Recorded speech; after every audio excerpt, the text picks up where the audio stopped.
S আলমের দুর্নীতির মতো দুর্নীতির তদন্ত সুপ্রিম কোর্ট বন্ধ করে দিয়েছে। এই যে মানসিকতাটা, এস আলমকে কেন বাঁচানোর চেষ্টা করা হচ্ছে? দুর্নীতির ব্যাপারে বলেছেন, দ্রুত মামলা নিষ্পত্তির কথা এবং ব্যয় কমাতে। সুপ্রিম কোর্টের লয়ারদের সিন্ডিকেটের কারণে ব্যয় করেছে। যে মামলা একজন সাধারণ আইনজীবীকে 20,000 টাকা ফিস দিতে পারা সম্ভব, দেখা গেল কোর্টগুলো পলিটিক্যালি বায়াস হওয়ার কারণে সেই মামলা ওই আইনজীবী দ্বারা জামিন হবে। ফলে সিন্ডিকেটের সদস্যকে 5 লক্ষ টাকা থেকে 25 লক্ষ টাকা 50 লক্ষ টাকা দিয়ে হায়ার করতে হবে। ফলে তার ব্যয় বাড়ছে। আর অন্য সাধারণ আইনজীবী সে বলছে যে সে যখন পারছে না, তার কাছে ক্লায়েন্ট যাচ্ছে না, তখন সে দুর্নীতির আশ্রয় নিতে শুরু করছে। মামলা লিস্টে তোলা, আপগ্রেড করা, এগুলোর মধ্যে যে বেঞ্চ অফিসারদের দুর্নীতি, এই জায়গায় সংশ্লিষ্ট বিচারকরা কিন্তু ব্যবস্থা নিতেই পারেন। অনেকগুলো বেঞ্চ আছে যারা নিজেরা এটা নিয়ন্ত্রণ করেন, সেখানে এই সংশ্লিষ্ট টাকা না মানলে কোনো দুর্নীতি করা সম্ভব হয় না। প্রত্যেকটা বিচারক যদি এই ব্যাপারে সচেতন হয়, তাহলে এই জায়গায় যে দুর্নীতি, একটা মামলা বেনিফিশিয়াল লিস্টে আসার জন্য 20,000 থেকে 1 লক্ষ টাকা পর্যন্ত ঘুষ দিতে হয়, দেখেছেন?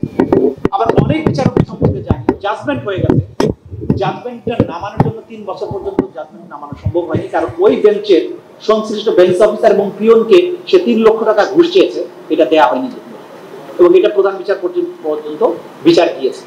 এই যে প্রক্রিয়াগুলো, আপনি বিচ্ছিন্নভাবে এগুলো বিশ্লেষণ করলে ভুল হবে। এই সবগুলো তৈরি হয়েছে এই যে রাজনৈতিক বিবেচনায় বিচারক নিয়োগ এবং রাজনৈতিক স্বার্থে বিচার ব্যবস্থাকে ব্যবহার যখন করা হয়, তখন তাদের এই সুযোগকে কাজে লাগিয়ে এই বিচারকরাও তখন দুর্নীতির আশ্রয় গ্রহণ করতে থাকেন। ফলে আমাদেরকে অনেক বিচারককে ছুটিতে পাঠাতে হয়, কত কিছু করতে হচ্ছে। এই সমস্ত যদি বন্ধ করতে হয়, তাহলে আমাদের পরিপূর্ণ সংস্কারের কথা, যেটা মাননীয় আইন উপদেষ্টা ইতিমধ্যে বলেছেন যে তারা বিধিমালা প্রণয়ন করেছেন, আইন করে ফেলেছেন, যেটা আলোচনার পরে ফাইনালাইজ তারা করবেন। আশা করি সেটার মধ্য দিয়ে এই পুরো প্রক্রিয়ার একটা সমাধান হবে। আরেকটা জিনিসও মনে রাখতে হবে যে এস আলমের দুর্নীতির মতো দুর্নীতির তদন্ত সুপ্রিম কোর্ট বন্ধ করে দিয়েছে। এই যে মানসিকতাটা, এস আলমকে কেন বাঁচানোর চেষ্টা করা হচ্ছে?